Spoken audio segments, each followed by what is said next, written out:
राधा राधा राधा राधा राधा राधा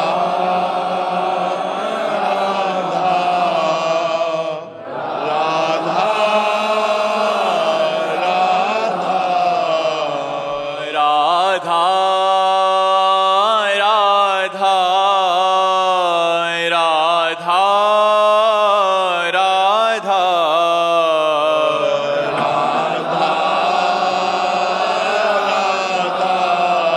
राधा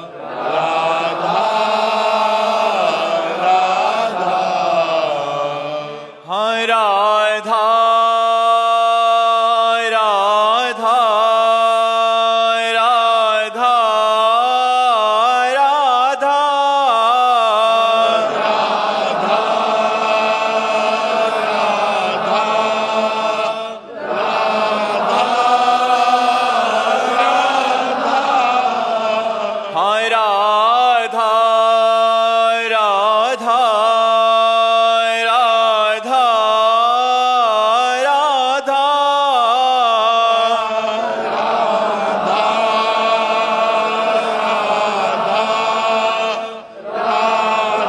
राधा राधा राधा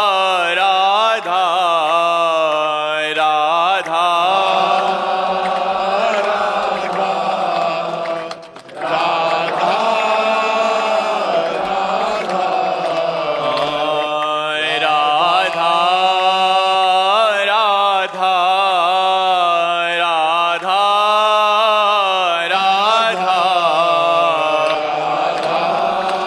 राधा राधा राधा श्री राधा वल्लभ लाल की, समस्त संत हरि भक्तन की, श्री वृंदावन धाम की, सद्गुरुदेव भगवान की।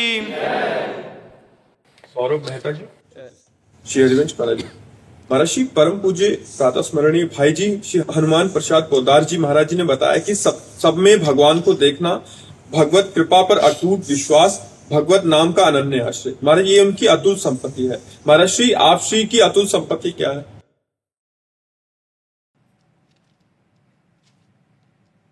वाणी से बिना बोले अगर समझो तो बस इतनी है, तवैवाश्रिता, तवैवाश्रिता। इसी में तीनों बातें आ जाती हैं। भगवान की कृपा, भगवान का नाम स्मरण। जब हम भगवान के आश्रित होते हैं, भगवान की पूर्ण शरण में हम होते हैं, शरीर मन वाणी ये स्वयं हो जाएंगे जब हम हो जाएंगे। और जिसके हम आश्रित होते हैं उसी का चिंतन होता है, और जो चिंतन होता है वही सामने हमें प्रतीत होता है। यदि हम सदैव भगवान का चिंतन करें तो हमें सब में भगवान नजर आने लगेंगे। जित देखूं तित श्याममयी है। गोपीजन निरंतर भगवान के चिंतन में मन लगो, मन न भये 10-20, एक हो तो सो गयो श्याम पे। तो श्याम में जब मन लग गया, मन कब लगा? जब श्याम को हमने अपना माना, प्रभु को हमने अपना माना, तो अपनेपन में हमारा मन प्रभु में गया। और जब मन प्रभु में गया तो सतत चिंतन प्रभु का होने लगा। चलते फिरते उठते बैठते खाते पीते तो अब जो मिलता है वो प्रभुमय ही दिखाई देता है। जित देखूं तित श्याममय, तो सब में भगवान का दर्शन। और मन जब भगवान में तो चिंतन भगवान का। और ये सब कैसे हुआ? कृपा से। भगवान का मुख्य है आश्रय, भगवान से अपनापन, भगवान के चरणों का आश्रय, उसी आश्रय से होता है। हमारे पास न नाम जप का बल है, ना हमारे पास कि हम भगवत दर्शन सब में कर सकें। हमारे पास उनके चरणों के आश्रय का बल है।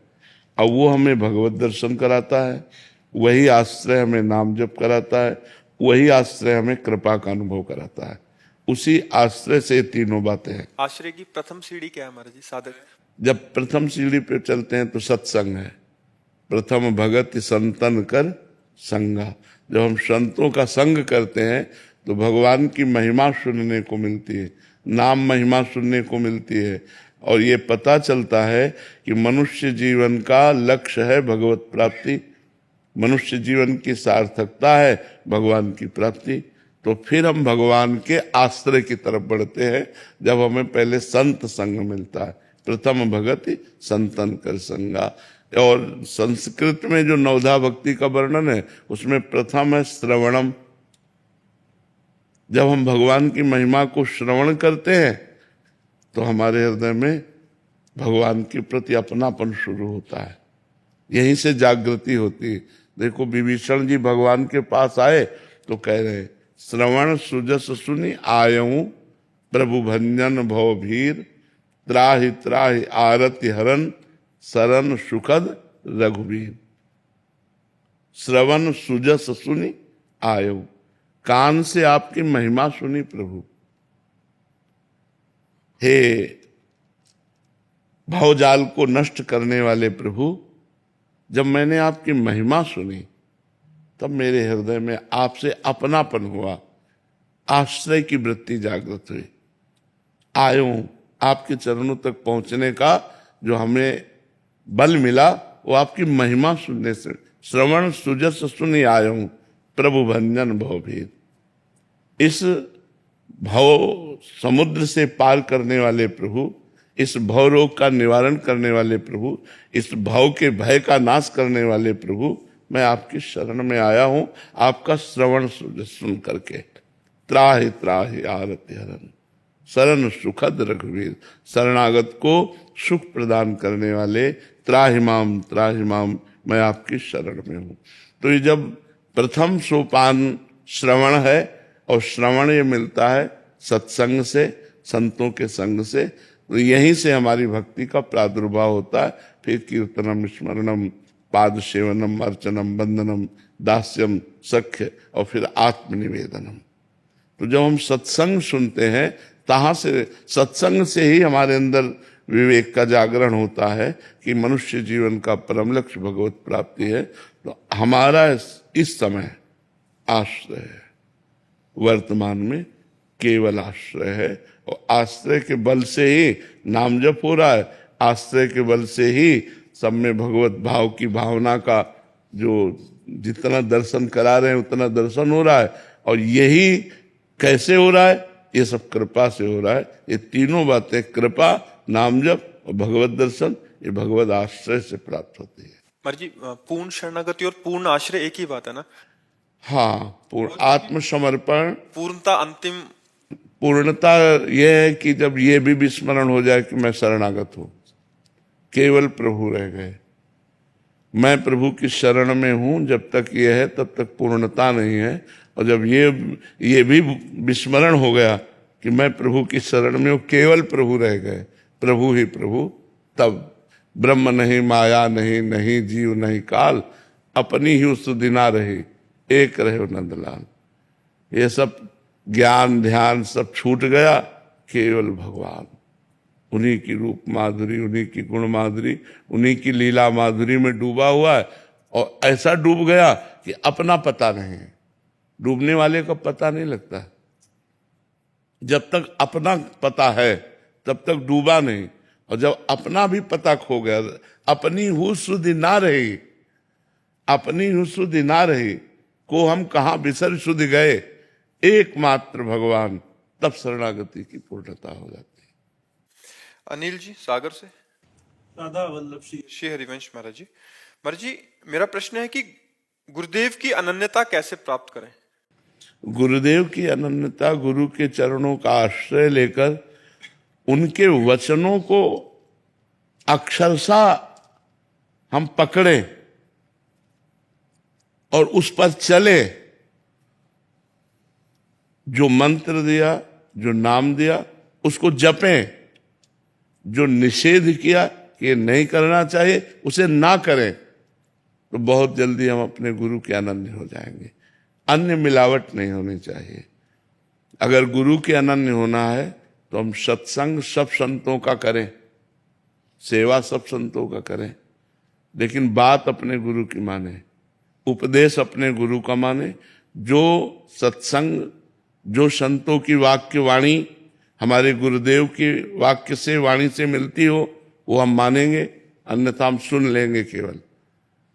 अन्य बात हम किसी की मानेंगे नहीं।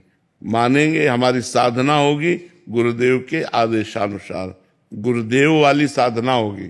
बैठे हम कहीं भी संत समाज में, हम अपने गुरुदेव से बिलग न कोई आज्ञा मानेंगे न कोई उपदेश मानेंगे। सुनेंगे सब, आदर सबका करेंगे, सेवा सबकी करेंगे, मानेंगे अपने गुरु की, चलेंगे अपने गुरु के उपदेश से, जपेंगे अपने गुरु का उपदिष्ट जो मंत्र और नाम है, इससे गुरु की अनन्यता प्राप्त हो जाती है। भगवान आप अंतर्यामी हैं, हृदय की बात जानते हैं।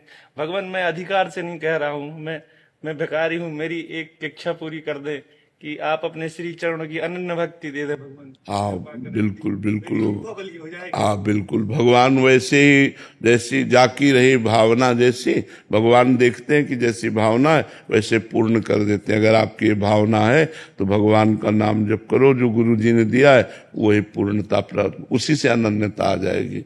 अपने गुरु में अनन्यता जब पूर्ण आ जाती है तो फिर अपने गुरु के सिवा कुछ दिखाई ही नहीं देता है, कुछ समझ में नहीं आता है। और अखंड मंडलाकारम व्याप्तम एन चराचरम, चर अचर में व्याप्त जो गुरुदेव है वो अनुभव में आ जाते हैं। जब हम गुरु की अनन्यता में आ जाते हैं तो अनन्यता का मतलब है फिर अन्य कुछ रह न जाना, केवल गुरुदेव ही गुरुदेव रह जाना।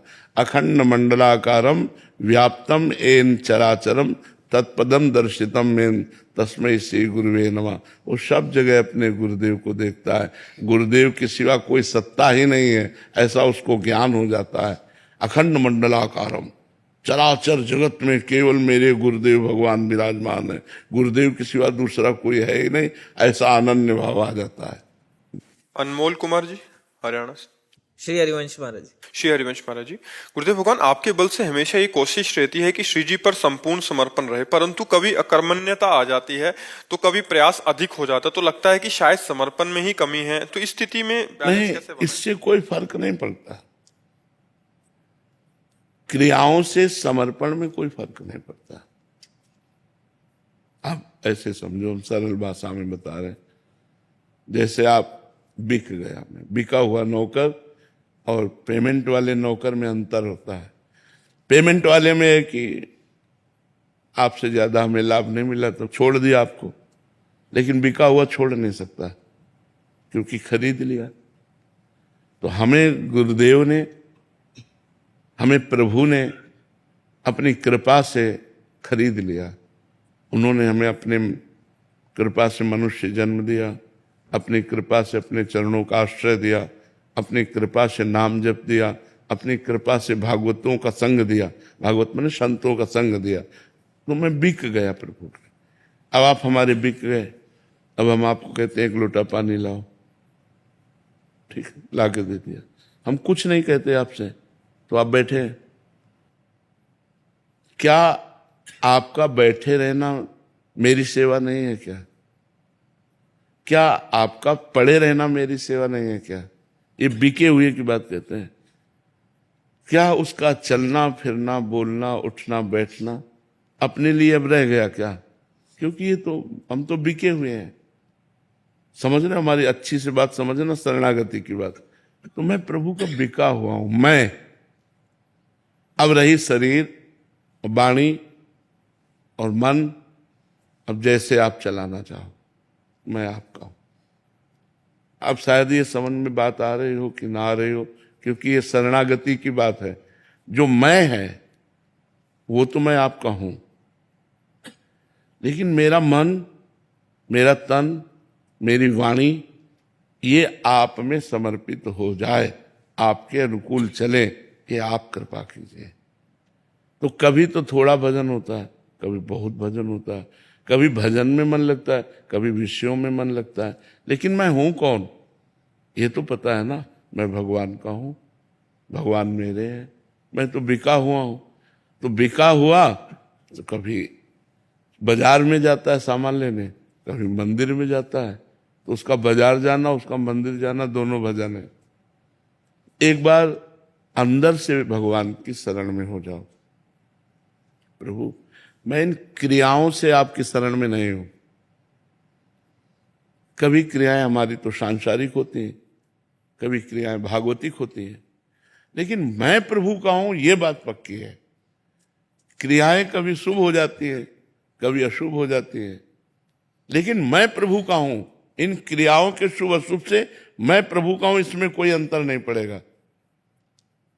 अगर क्रियाओं के बल से प्रभु के होना चाहते हो तो बड़ा कठिन है, क्योंकि सतत गुणों के प्रवाह से क्रियाएं बदलती रहती है। कभी रजोगुण आया तो भोग इच्छा हो गई, तमोगुण आया तो क्रोध आदि की इच्छा हो गई, सतोगुण आया तो दया करुणा भजन ये सब बातें हो गई। तो ये तो माया के गुणों से क्रियाएं बदलती रहेंगी, तो हम बदलते रहेंगे क्या? नहीं, क्रियाएं बदल सकती लेकिन हम नहीं बदल सकते। हम प्रभु के हैं, हम प्रभु के हैं, ये पक्की बात है।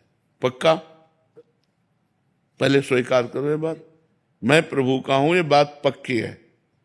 हाँ, अब हम क्रियाओं की तरफ दृष्टि डालते हैं कि जितना घसीट पाते हैं उनको प्रभुमय बनाते हैं, और जो नहीं बन पाती है तो हमें ज्यादा परेशान नहीं होना है, हमें प्रभु की तरफ देखना है कि प्रभु आपके बल से ही ऐसा हो सकता है कि मेरा शरीर, मेरी वाणी, मेरा मन, मेरी चेष्टाएं सब आपके अनुकूल हों। इसलिए आप कृपा कीजिए, आप बल दीजिए। हारने पर हमें स्वयं में झुलझुलाहट नहीं लानी, हमें तुरंत प्रभु की तरफ बढ़ना है। हे प्रभु देखो मैं हार रहा हूं, ये क्रियाएं गलत जा रहे हैं, लेकिन मैं आपका हूं।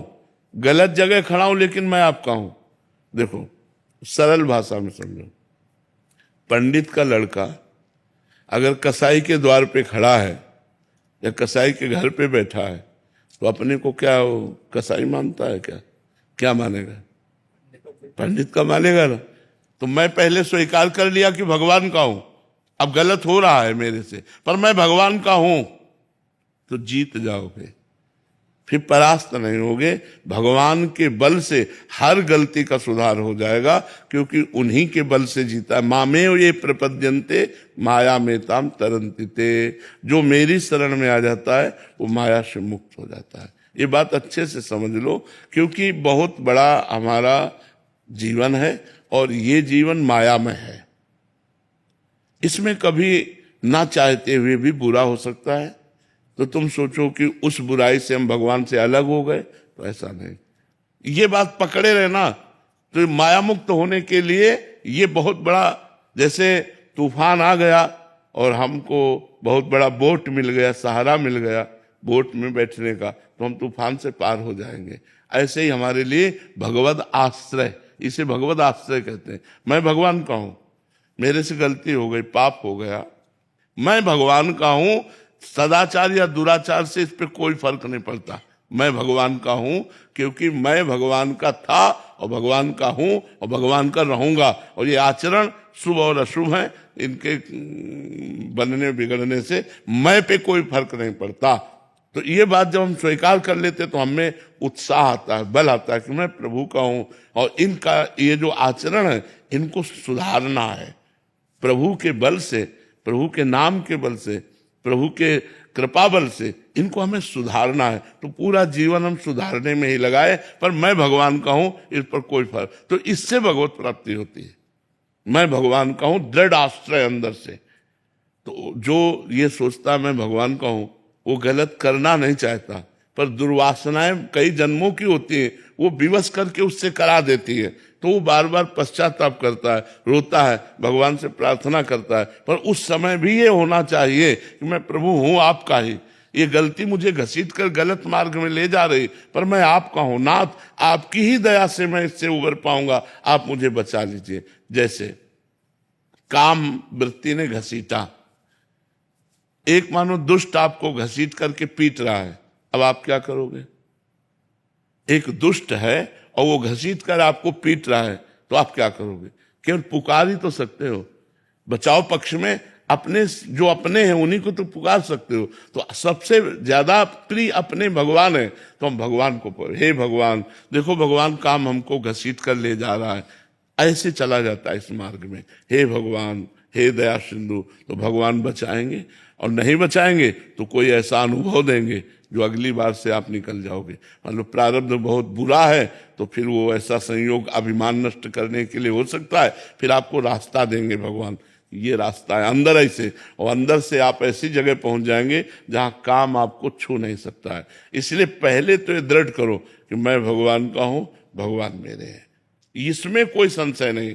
मैं ये किसी क्रिया से नहीं, ये बात किसी क्रिया से नहीं कि ये क्रिया किया तो मैं भगवान का हूं और ये क्रिया गलत हो गई तो मैं भगवान का नहीं हूं, इससे मेरा कोई संबंध नहीं। ये क्रियाएं शरीर और माया जनित गुणों से हो रही। मैं भगवान का था, भगवान का हूं, भगवान का रहूंगा। ये मायाकृत क्रियाएं मुझे भगवान से मिलने में नहीं रोक सकती। मैं भगवान का, ये बल बहुत बड़ा बल है। आप एक बार इसको स्वीकार करके देखें, सब लोग इसको स्वीकार करके देखें कि मैं अच्छा, इसमें कोई संशय है कि मैं भगवान का हूं?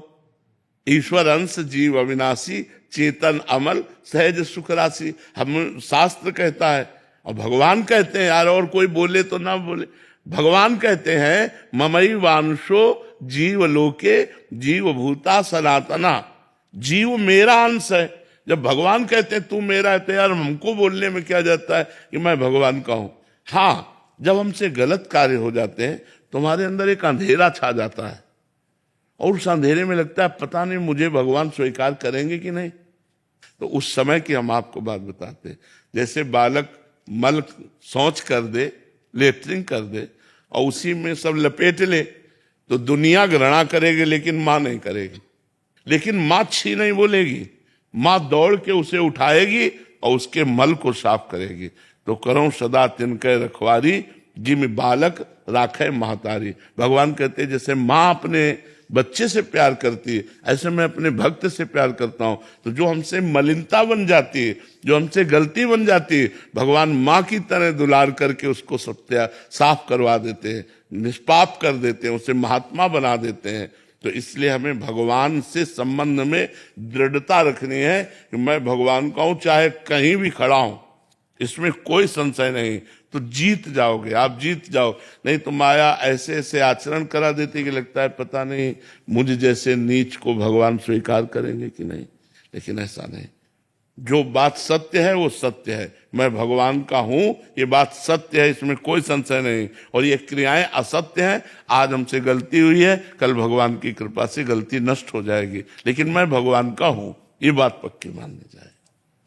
डॉक्टर प्रवीण माहेश्वरी जी, राधे राधे महाराज जी। महाराज जी, मेरा प्रश्न है कि हम जैसे गृहस्थ साधक कैसे भगवान के चरणों में पूर्ण आश्रय प्राप्त करें। हमारी उम्र वानप्रस्थ की हो गई है, 50 साल, बुद्धि के समक्ष है कि श्री जी की कृपा ही सब कुछ है, लेकिन आचरण में फलीभूत नहीं हो पा रही। चाहते हुए भी जीवन नियमित नहीं हो पा रहा, क्योंकि डॉक्टर की नौकरी है इसलिए सोना उठना खाना पीना कुछ भी नियमित नहीं है। साधना सेवा भी ठीक से नहीं हो पा रही। ऐसे में व्याकुलता इससे कोई फर्क नहीं पड़ता। मान लो जिनका नियम से चल रहा है तो बात अलग है। पहली बात ये स्वीकार करो कि मुझे प्रभु चाहिए, क्योंकि जब हमारा लक्ष्य बन जाता है तो हमारे अंदर फिर उसके लिए चेष्टाएं शुरू हो जाती है। हमारा लक्ष्य बन जाना चाहिए, हमें चाहिए प्रभु, क्योंकि ये मनुष्य जीवन की सार्थकता है भगवत प्राप्ति। साधन धाम मोक्ष कर द्वारा, ये मनुष्य शरीर बड़ा दुर्लभ कहा गया है। इसकी दुर्लभता देवताओं से भी बढ़ करके है।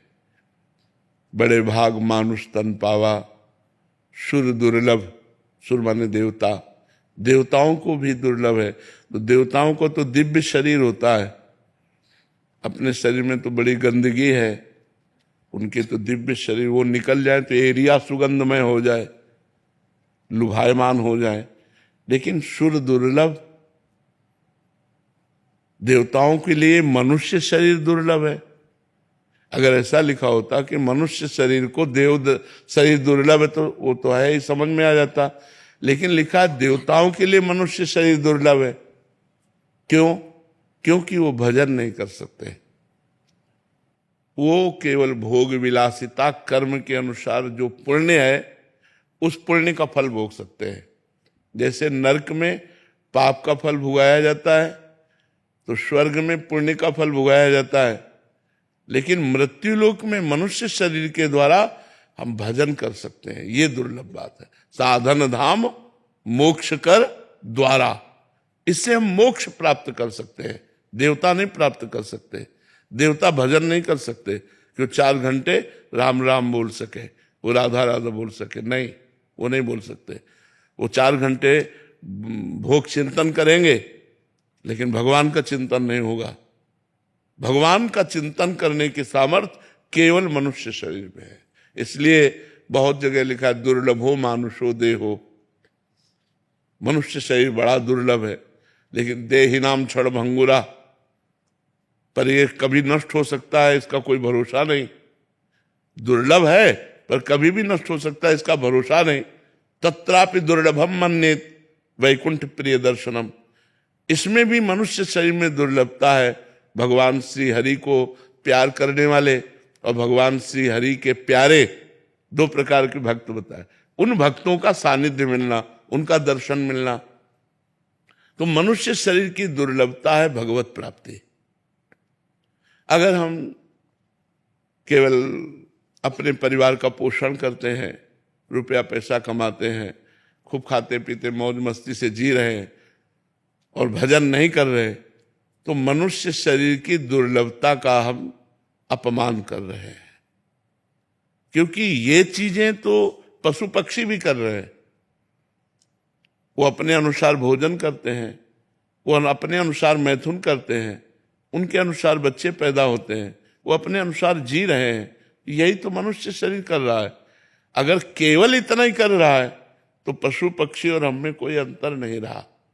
मनुष्य शरीर की दुर्लभता भगवान के भजन की है। तो हमारा पहला गोल लक्ष्य, मुझे भगवत प्राप्ति करनी है, ये अंदर आना चाहिए।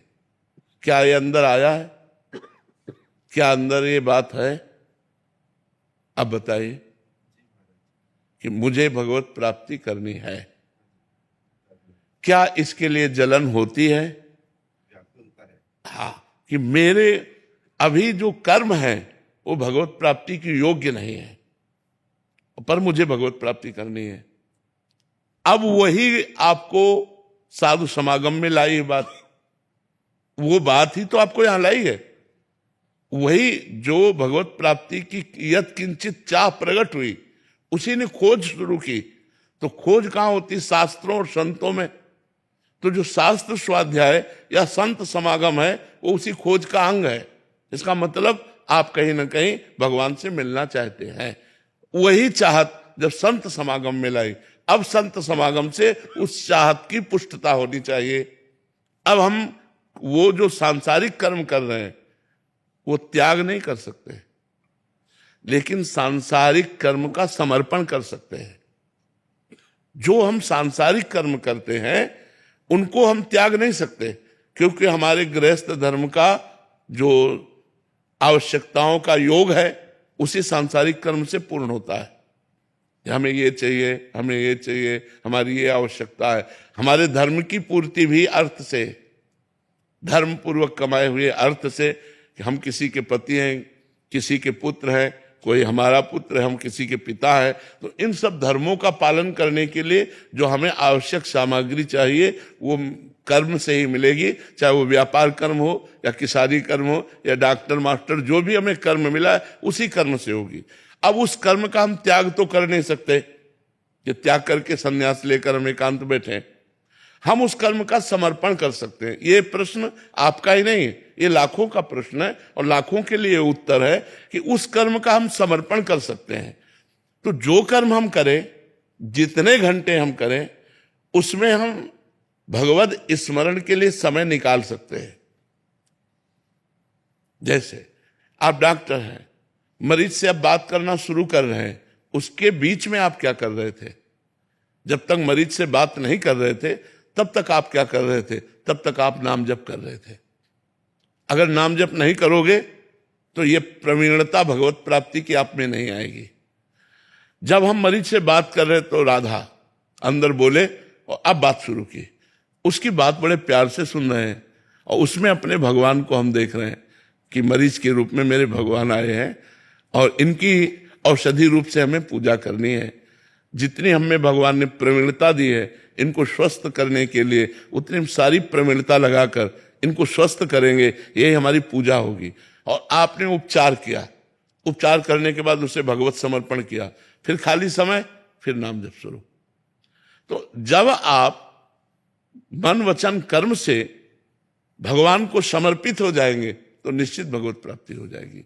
तो कर्म समर्पण, भगवान नाम स्मरण और अपने कर्म को भगवत पूजा बनाना, मरीज को भगवत स्वरूप देखना, और इस तरह से यदि हम पूरा प्रयास करके और वो कर्म भगवान को समर्पित कर देते हैं, परिणाम में हमारा जोर नहीं है कि मरीज स्वस्थ होता है या मरता है, क्योंकि वो उसमें उसका कर्म लागू हो जाता है। हम अपनी डॉक्टरी का पूरा कर्म प्रयोग करते हैं, इसके बाद सफल हो जाता है तो जय जय, और असफल हो जाता है तो जय जय। बिल्कुल उसमें समान भाव, समता का भाव रखे, प्रयास में कमी न रखे, प्रमाद ना करे, तो वही उसकी पूजा बन जाएगी और इसी से उसको भगवत प्राप्ति का संयोग बन जाएगा। आप देख लेना, आप इसको सम्यक रूप से कीजिए, सत्संग सुनते रहिए, नाम जप कीजिए और कर्म समर्पण कीजिए, और सावधानी पूर्वक मरीज में भगवत भाव, कभी क्रोध ना आने पावे, कभी लोभ ना आने पावे, कभी प्रमाद ना आने पावे, तो यही आपको भगवत प्राप्ति का योग बना देगा। क्रोध मान लो मरीज ऐसा है जो दंडता करे, लोभ ऐसा है कि अधिक अर्थ की प्राप्ति हो जाए इस मरीज से, तो हम इनसे बचे, क्रोध से बचे, लोभ से। और प्रमाद ऐसा है यार ये तो दिन भर का काम है, आपका दिन भर का काम है, लेकिन वो दौड़ करके जो आपके पास लाया गया है वो बहुत कष्ट में है, आपको बिल्कुल त्वरित भाव से, मतलब शीघ्रता पूर्वक आपको उसके रोग निवारण के लिए तत्पर होना है, प्रमाद स्थिति आपको धारण नहीं करनी, तो यही आपकी भगवत प्राप्ति का योग बन जाएगा। भोजराज जी, श्री हरिवंश महाराज जी, गुरुदेव भगवान, भगवत प्राप्ति की चरम व्याकुलता कैसे आती है? नाम जप, पवित्र भोजन, नियमित कथा श्रवण, संत सेवा, भगवद आश्रय, इससे जब हम संत सेवा, संतों के वचनों का पालन करना, खूब नाम जप करना, भगवत प्रसाद स्वरूप भोजन पाना, भगवान को भोग लगा के रात दिन भगवान का चिंतन करना, नियमित भगवान की कथा सुनना, अगर कोई नहीं सुनाने वाला तो हम भगवान को श्रोता बना के स्वयं कथा सुनाते हैं और सुनते हैं, इससे हमारे अंदर व्याकुलता पैदा हो जाएगी। पर पापाचरण का त्याग अनिवार्य है, अगर हमसे पाप आचरण होते रहे तो व्याकुलता नहीं हो पाएगी। तो शास्त्र के अनुसार हमारे आचरण होने चाहिए, शास्त्र विरुद्ध आचरण नहीं होने चाहिए, संग हमारा ठीक होना चाहिए। भगवान की व्याकुलता तभी होती है जब हम मलिनता से दूर हो जाते हैं। माया का कार्य है मलिनता, तो माया से मुक्त पुरुष ही भगवत व्याकुल होता है। प्रेम की जो विरह की अवस्था है वो माया मुक्त पुरुष में होती है। जो माया युक्त पुरुष है, माया रुमोर तोर तय माया, इसमें जहाँ इंद्रियों का विलास है, परिवार का मोह है, शरीर से राग है, भोगों के प्रति राग है, वहाँ भगवत प्राप्ति की लालसा ही नहीं होती।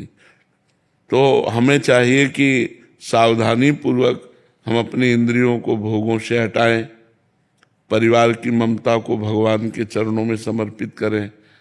जो माँ में, पिता में, भाई में, बहन में, घर में, रुपया में, रिश्तेदारों में, नातेदारों में हमारा महत्व बुद्धि है, प्रेम है, वो प्रभु के चरणों में। सबकी ममता ताग बटोरी, मम पद मन ही बांध बर डोरी। भगवान के चरणों में ममता करें, आसक्ति करें, खूब नाम जप करें, पवित्र भोजन करें और कुसंग का त्याग करें। जिसे देवर्षि नारद जी से पूछा गया, कस तरति मायाम, माया से कौन तरता है, कौन तरता है? तो उन्होंने कहा यो संगास त्यजति, जो संग का त्याग कर देता है, किसी भी तरह से किसी से कोई संबंध नहीं, अंदर से बाहर से तो व्यवहार में सबसे बर्ताव करना पड़ता है, पर आंतरिक हमारा किसी से कोई संबंध नहीं। जैसे मीरा जी कहती, मेरे तो गिरधर गोपाल दूसरों न कोई। ये बात अंदर आनी चाहिए कि भगवान श्री कृष्ण के सिवा मेरा कोई नहीं, प्रियाजू के सिवा मेरा कोई नहीं। अंदर ये बात जब आ जाए तो फिर धीरे धीरे सब बातें सुधरने लगती। पहले मूल बात आवे ना कि मैं प्रभु का, प्रभु मेरे, प्रियाजू मेरी, तो हम अभी हमारा मेरापन बहुत जगह बटा हुआ है। अभी हम ये नहीं कह सकते कि दूसरों न कोई। तो जब तक दूसरा कोई है तो व्याकुलता कैसे पैदा हो प्रभु में? प्रभु में व्याकुलता तो तब आवे जब दूसरा कोई है नहीं प्रभु के सिवा और वो मिल नहीं रहे, तो मिलने की फिर व्याकुलता जागृत हो जाए।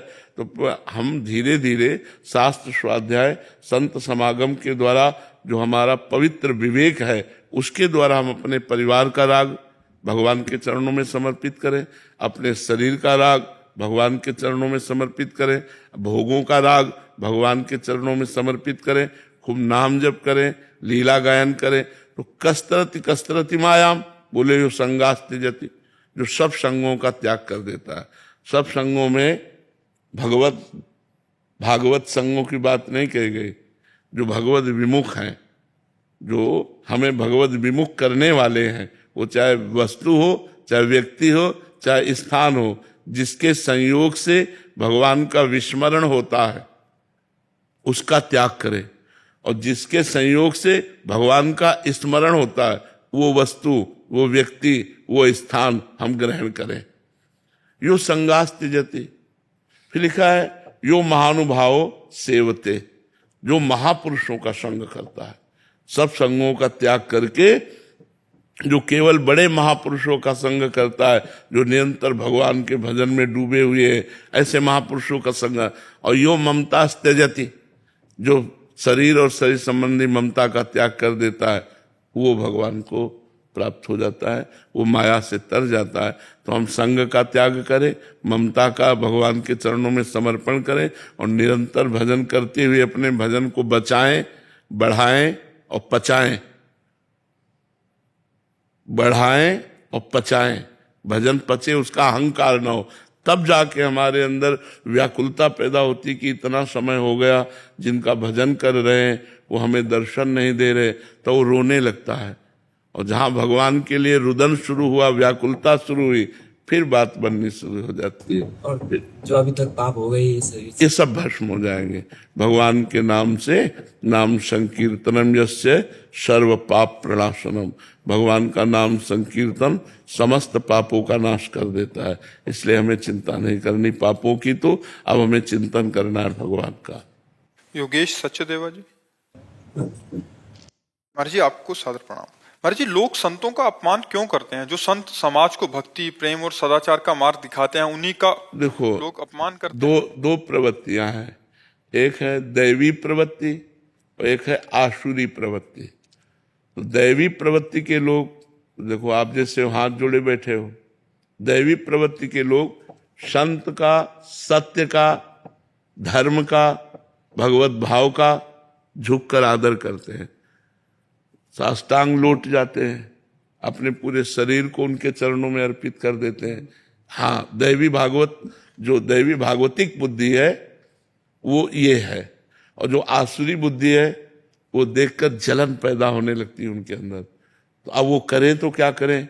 जो करना चाहिए वो कर नहीं रहे, जो नहीं करना चाहिए वो कर रहे, इसलिए उनके हृदय में जलन होती है और वो निंदा शुरू कर देते हैं, क्योंकि उनके अंदर आसुरी बुद्धि होती है, राक्षसी बुद्धि। आसुरी बुद्धि स्वसुख वांछा, मनमानी आचरण करना, मनमानी खान पान कर। अब जैसे जो शराब पी रहा है, मांस खा रहा है, व्यभिचार कर रहा है, गंदे आचरण कर रहा है, और जब हमारी बात अगर उसको सुनाई जाए, मतलब वो निंदा करेगा, वो अवहेलना करेगा, क्योंकि वो आसुरी बुद्धि है। और दैवी संपदा की बात सुनने को केवल मिल जाए कि वहां संत आए हुए हैं, तो अपना मन कहेगा एक बार चलो दंडवत कराते हैं, 4 शब्द कान में पड़ेंगे, पवित्र हो जाते हैं। लेकिन जो आसुरी प्रवृत्ति वाला है, अगर उससे बड़ाई बताई जाए कि वहां संत है बहुत ऐसा, तो वो निंदा करने लगेगा, तुरंत निंदा करने लगेगा बिना विचार किए हुए, क्योंकि उसकी आसुरी बुद्धि है। तो हमें लगता है कि हमको चाहिए कि आसुरी बुद्धि वालों का संग ना करें। जो नास्तिक हैं, जो भगवत विमुख हैं, जो भक्त भगवान की निंदा करते हैं, ऐसे लोगों से अपने को बचाना चाहिए, जिससे हमारे मन में पवित्रता बनी रहे, उनकी मलिनता ना आवे, क्योंकि संग दोष से हमारे भी मन में वो बात आ सकती है, इसलिए हमें बचना चाहिए। नेहा बंसल। राधे राधे महाराज जी।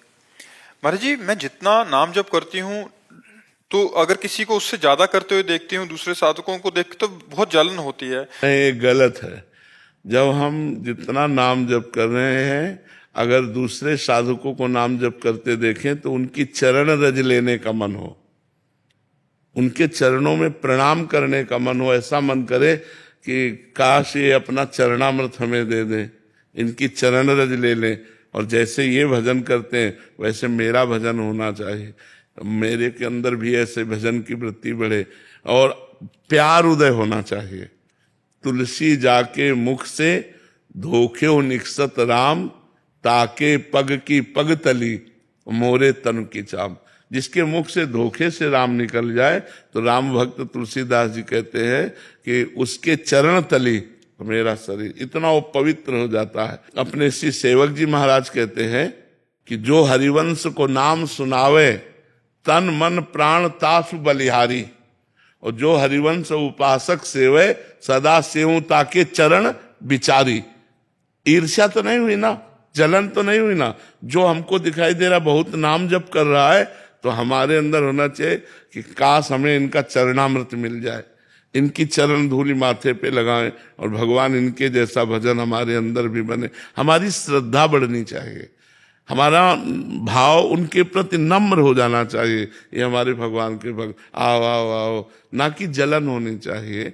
ये गलत है, इसका त्याग करो, नहीं तो यही जलन निंदा करवाने लगेगी, फिर उनकी निंदा, उनमें दोष दर्शन, फिर आपका भजन नष्ट हो जाएगा, आपका परमार्थ छूट जाएगा।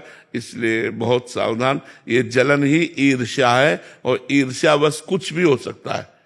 मतलब अगर ईर्ष्या बढ़ जाए तो अपने को नष्ट करके दूसरे को नष्ट करने की बात आ जाती है। ईर्ष्या बहुत बुरी चीज है, इसको त्यागना चाहिए। मत सरति, मेरे से आगे निकला जा रहा है, ऐसी भावना को ही ईर्ष्या कहते हैं। इसलिए इसका त्याग करो, भगवान से प्रार्थना करो कि जो नाम जप करने वाले हैं उनको देखते ही मेरे हृदय में उनके चरणों में वंदना करने का भाव हो, उनकी चरण रज लेने का भाव हो, उनका चरणामृत लेने का भाव हो, और ऐसा भाव हो कि वो जैसा भजन करते हैं वैसा मेरा भी भजन होने लगे। ऐसी भगवान से प्रार्थना हो। महाराज जी कह रहे हैं कि जब भी कोई प्रॉब्लम आती है तो ठाकुर जी उस प्रॉब्लम से निकाल देते हैं, बट कोई दूसरा ज्यादा नाम जब करता है तो मेरे को लगता है कि ज्यादा मदद उसकी करते होंगे। महाराज जी, मतलब हमेशा मेरे को जब भी कोई प्रॉब्लम आती है निकाल देते हैं, लेकिन उसका धन्यवाद कैसे कर सकते हैं भगवान जी का? अपने माँ को कभी धन्यवाद दिया है क्या? दिया है क्या? अपनी माँ को कभी कोई जीवन में थैंक यू बोलता है क्या? क्यों? इतना वो प्यार करती है, इतना दुला। मेरी माँ है यार। माँ और पिता को कभी, पिताजी हमको एक मोबाइल दे दो, उन्होंने मोबाइल दे दिया, थैंक यू, ऐसा कभी कोई बोलता है क्या? क्यों? क्योंकि थैंक यू दूसरों से बोला जाता है, अपनों से थैंक यू नहीं बोला जाता, धन्यवाद नहीं बोला जाता। तो भगवान कौन है? सबसे प्यारे अपने हैं, तो उनको हम धन्यवाद काहे को दें? वो तो हमारे प्रभु हैं, वो हमारे प्रीतम है। धन्यवाद की जरूरत दूसरों को होती है। तुम नहीं बचाओगे तो और कौन बचाएगा? तुम नहीं संभालोगे तो और कौन संभाले? तुम्हारी गरज है, क्योंकि मैं तुम्हारा हूं, तुम्हें संभालना पड़ेगा, तुम्हारी जिम्मेवारी है, हम क्यों चिंता करें? तो ये बात समझना पड़ेगा कि हम अपने प्रभु को कितना आदर देते हैं, अपने जीवन में हम प्रभु को कितना स्थान दिए हैं, हृदय में किस किस का स्थान ज्यादा है, प्रभु का या संसार के संबंधों का?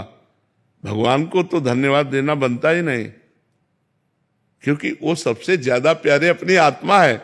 अच्छा, अपने को कभी कोई धन्यवाद, कोई अच्छा काम हो गया तो हम कहते हैं क्या? शाबाश शाबाश, धन्यवाद ले।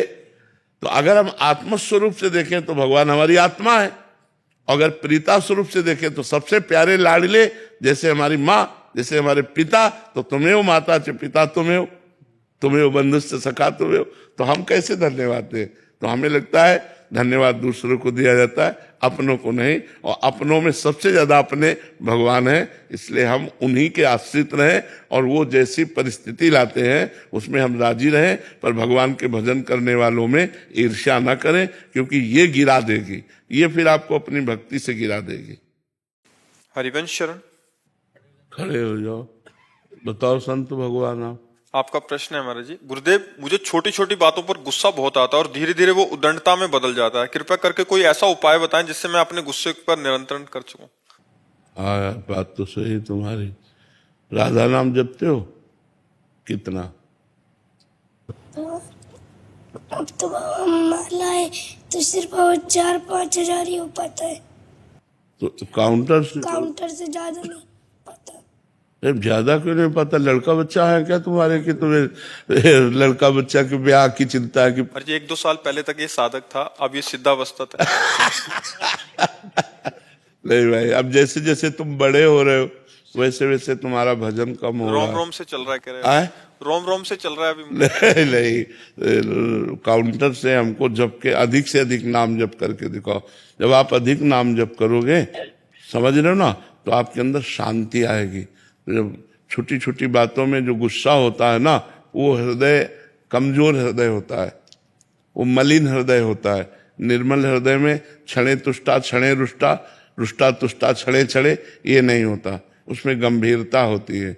इसलिए आप नाम जप और बढ़ाओ। माता पिता के रोज पैर छूते हो? देखो सब गलत करने लगे। छोटे थे तुम, सब बात सही करते थे, अब तुम सब गलत करने। रोज माता पिता के पैर छुआ करो, ठीक है? रोज पैर छुआ। सब संतों को प्रणाम किया करो। करते हो संतों को प्रणाम? संत करते हैं इसको। इसी में तो बिगड़ गया। वो 1-2 वीडियो चले गए हमारे साथ के, हाथ तब से सिद्ध हो गया। छोटा बच्चा था तो आके पद्मासन में बैठा और पास में वार्ता हुई तो वीडियो चला गया, तो इसके बहुत फ्लावर क्या कर फॉलोअर हो गए। अब वो सिद्ध हो गया। नहीं, गलत बात। सब संतों को प्रणाम किया करो, माता पिता के पैर छुआ करो और खूब नाम जप करो, ठीक है? चतुरासी जी का पद आता है कोई? जी की पास 12 पद तो अच्छे से आते हैं। 12 पद अच्छे से आते हैं। पहला पद सुना दो। जोई जोई प्यारो करे सोई मोहि भावे, भावे मोहि जोई सोई सोई करे प्यारे। मुको तो भावती ठोर प्यारे के नैनन में प्यारो भयो चा मेरे नैनन तारे। मेरे तन मन प्राण ऊते प्रीतम प्रिय, अपन कोटिक प्राण प्रीतम सोहारी। जय सीत हरिवंश हंस हंसनी सवल कौन करे तरंगनी। हाँ ठीक है, बहुत अच्छे बच्चे हो। गंदे बच्चों का संग मत करना, कोई गंदी बात मत करना, नाम जप करना, माता पिता को रोज प्रणाम करना। यहाँ के सब संतों के चरणों में श्री हरिवंश, जो संत मिले श्री हरिवंश, तो धीरे धीरे ठीक हो जाओगे, ठीक है? बैठ जाओ। हमको चैतन्य महाप्रभु ने जो कार्य किया महाराज जी, और आपसे महाराज जी जो हम देख रहे हैं, वाणी के माध्यम से करोड़ों लोगों को लाभ मिल रहा है और आचरण करके भी दिखा रहे हैं सबको कि क्या करना चाहिए। से महाराज जी हम लोगों के लिए तो बहुत बड़ा अवलंबन है। अवध में सब देखा हमने, अवध में ही थे उस समय, सब जो मिलन हुआ है। और गुरु शरणानंद जी महाराज भी पधारे, मधु पीठाधीश्वर जी महाराज पधारे, और जो बात हमने देखा महाराज जी, तो श्री चैतन्य महाप्रभु की याद आ गई, जो पढ़ा उनका, और आपके द्वारा जो हम जैसे तुच्छ जीवों को बताया जा रहा है, इसमें कोई संदेह नहीं। इसमें प्रियाजू की कृपा और संतों ब्रजवासियों की कृपा।